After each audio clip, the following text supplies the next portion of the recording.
Hi everyone, it's Lennon, and today I am going to respond to Kasia at Tarot Maps video on fairy tales.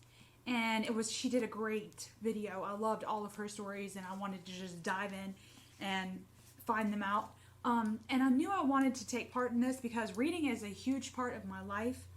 And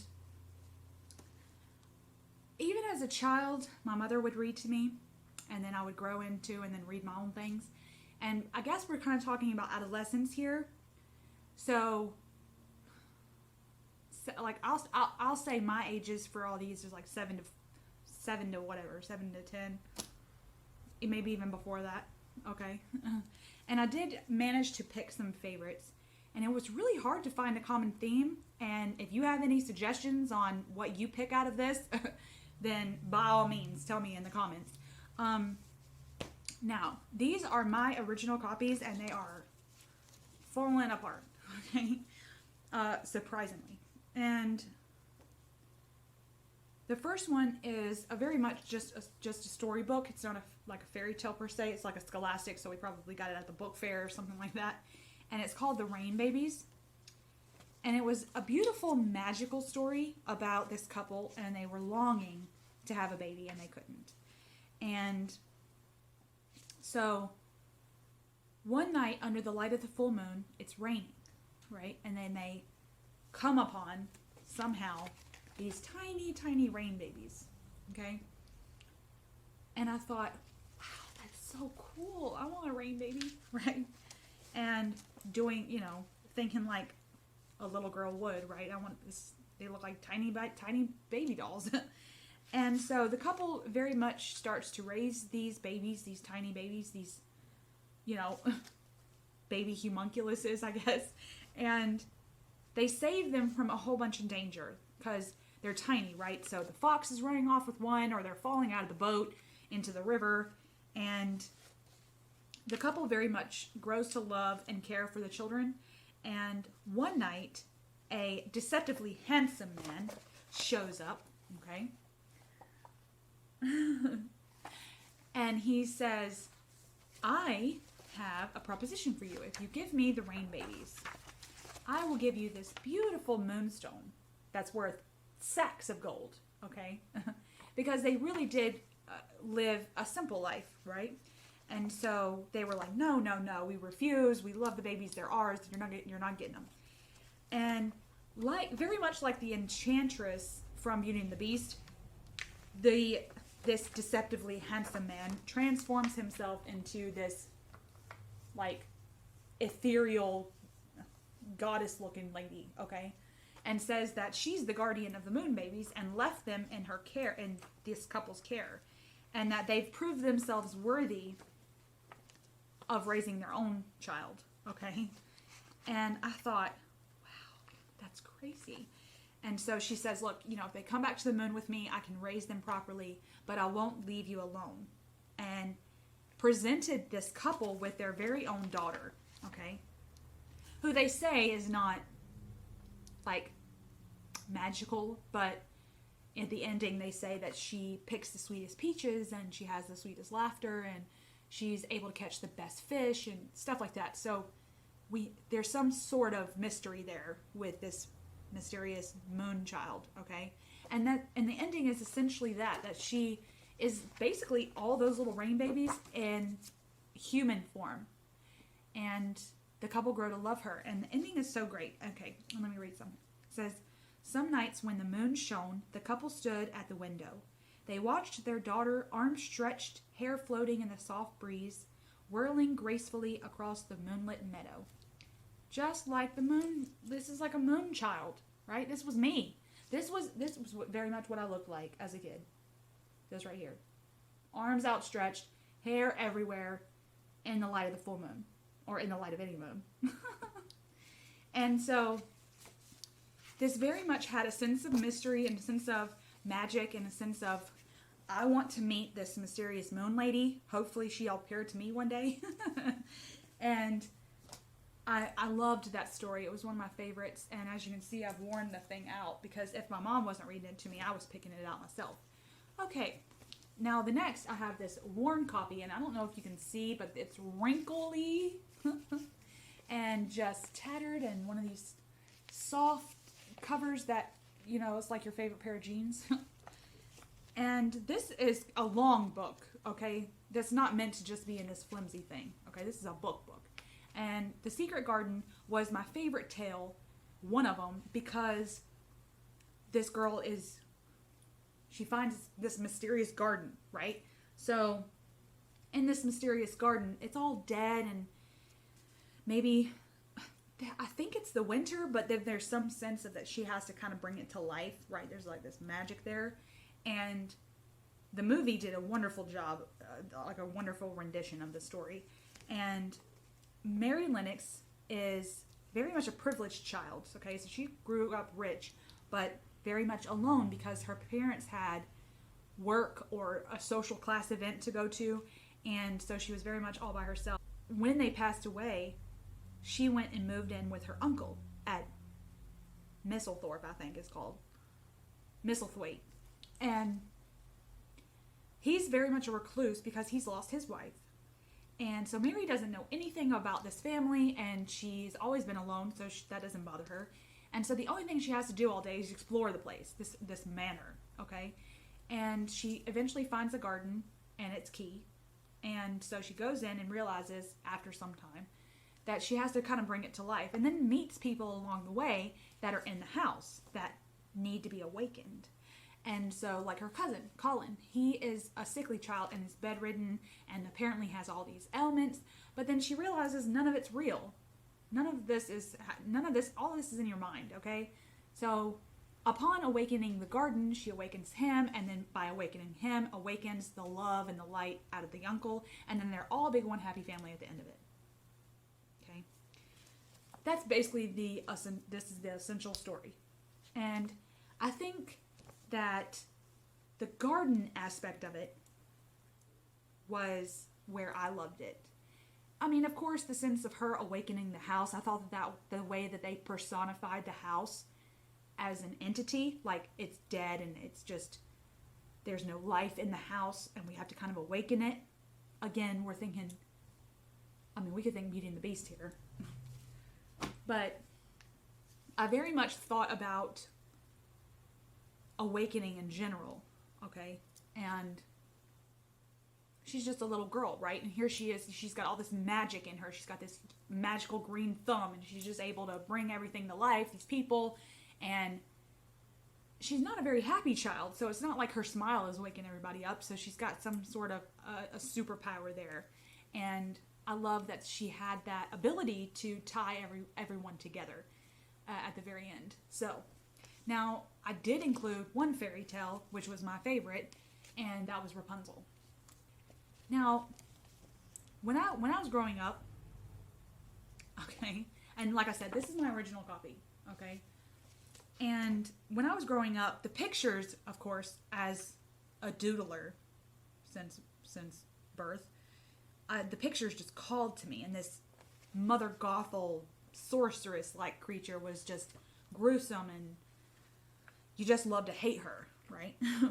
And then the concept of this Rapunzel falling in love with this mysterious stranger, and the sense of magic that Rapunzel had over the sorceress and the man. I'll show you this painting because the detail in this book, and I very much consider these paintings like Byzantine almost. I mean, look at her face. That looks like something you'd see in an old church, right? Like in the Byzantine time. But the paintings were so realistic, and you could feel, okay, when the sorceress finds out that Rapunzel has been meeting with this man, okay, this mysterious stranger, she throws him out of the tower, and he lands in, I think, some thorns, and it blinds him, so he goes off wandering aimlessly into wherever. And you have no idea until the very end that Rapunzel becomes pregnant, and she's been wandering as well, and her singing is what called him, because that's how he recognized her, because he couldn't see. And she cried on him, and he got his sight back, and it was just all lovely. Okay.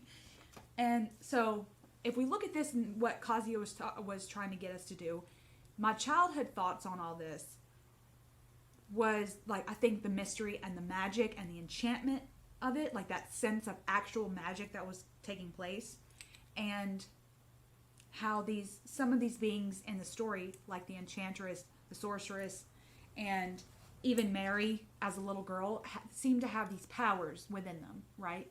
And I knew from a young age that whatever these people were doing to have this power, I wanted it. Okay? I wanted the ability to have a lush garden, and I wanted the ability to tell somebody, well, you know, if I want your firstborn, I'm going to take it no matter what. Or whatever. And so I loved the sense of,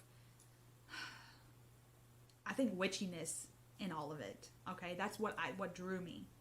But then rereading them all, of course, as an adult, you reread Rapunzel and you're like, so this man who ultimately lied to you because he disguised his voice to sound like your mother, okay, to climb your hair, lied to you, and then when you meet him, you fall passionately in love with him within a 12-hour span and get pregnant with him, which, girls, take this from me, do not do that.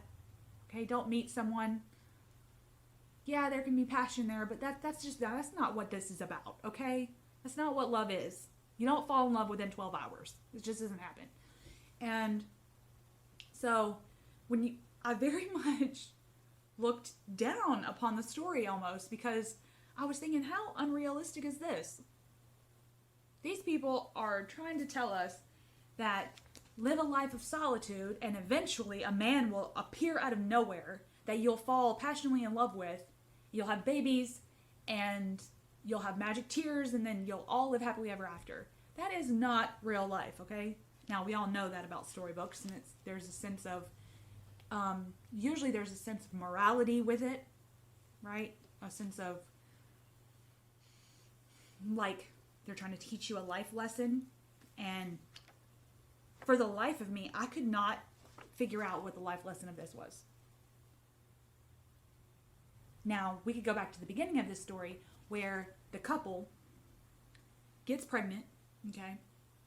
And the pregnant woman is desperately craving the Rapunzel, which is like an herb, okay? So think of it like a salad herb. In their next door neighbor's, the sorceress's yard. And the husband, just trying to keep that pregnant lady happy, okay? Sure, honey, I'll run to the McDonald's and get you some pickles or whatever. And instead of asking her, he steals it.